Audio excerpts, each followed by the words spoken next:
Hi, നിങ്ങൾക്ക് ആർക്കെങ്കിലും shake hand ചെയ്യുമ്പോഴത്തേക്ക് ഷോക്ക് അടിക്കുന്ന ഫീൽ ഉണ്ടായിട്ടുണ്ടോ? ഇന്നത്തെ സ്റ്റോറിയിൽ ഞാൻ അങ്ങനെ ഒരു കഥയാണ് പറയാൻ പോകുന്നത്. അതായത് ഒരു പേഷ്യന്റ് വന്നു. പേഷ്യന്റിന്റെ പ്രശ്നം എന്ന് പറഞ്ഞാൽ ആള് മറ്റുള്ളവർക്ക് ഷേക്ക് ഹാൻഡ് കൊടുക്കുമ്പോൾ ആൾക്ക് കയ്യിൽ ചെറിയ ഷോക്ക് അടിക്കുന്ന പോലെ തോന്നും.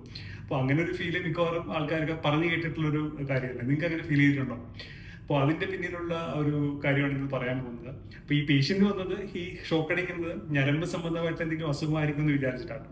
ഇത് എനിക്കും നമുക്കൊക്കെ പലപ്പോഴും ഫീൽ ചെയ്തിട്ടുണ്ട്. ഞാനൊക്കെ ഈ ലുലു ആ റെയിലിങ്സ് ഉണ്ടല്ലോ, നമ്മുടെ സ്റ്റെപ്പ് കയറുന്നതിന്റെ സൈഡിലുള്ള റെയിലിങ്സിന്റെ അടുത്തൂടെ പോകുമ്പോൾ കയ്യിൽ ചെറിയ കറണ്ടടിക്കുന്ന പോലെ ഫീൽ ചെയ്യാറുണ്ട്. അപ്പോൾ അതേപോലെ ഒരു പ്രശ്നമായിട്ടാണ് ഇദ്ദേഹം വന്നത്.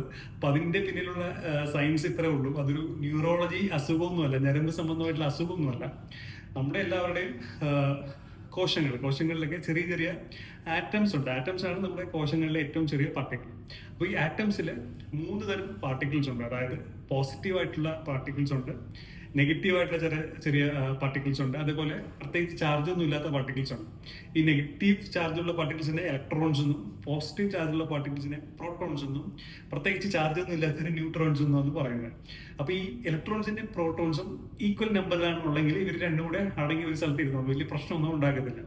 ഇനി ഈ ഇലക്ട്രോൺസിന്റെ പ്രോട്ടോൺസിന്റെ നമ്പർ ഈക്വൽ അല്ലെങ്കിൽ, അതായത് ഇലക്ട്രോൺസ് കൂടുതലായിട്ടുള്ളെങ്കിൽ ഈ ഇലക്ട്രോൺസിന്റെ ഒരു പരിപാടിയാണ്. ചുമ്മാ ഒറ്റയ്ക്ക് ഇരുന്ന് കഴിഞ്ഞാൽ ഭയങ്കര പ്രശ്നമാണ്. ആളിങ്ങനെ ചാടിത്തുള്ളിക്കൊണ്ടിരിക്കും. അപ്പോൾ അവിടെ ഒരു ആക്ടിവിറ്റി കൂടുതലായിരിക്കും.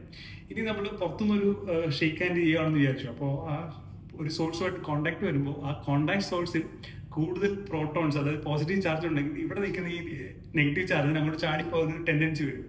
അപ്പോൾ ഈ കൂടുതലായിട്ടുള്ള ഇലക്ട്രോൺസ് ചാടി പോകുമ്പോഴുള്ള ഒരു ചേഞ്ച് കാരണം ചെറിയൊരു കറണ്ട് ജനറേറ്റ് ചെയ്യുന്നതാണ് നമുക്ക് ഈ രണ്ട് സർഫസ് തമ്മിൽ ചേരുമ്പോൾ ചെറിയ ഷോക്ക് അടിക്കുന്നതായിട്ട് തോന്നുന്നത്. അതിനെ സ്റ്റാറ്റിക് ഇലക്ട്രിസിറ്റി എന്നൊക്കെ പറയും.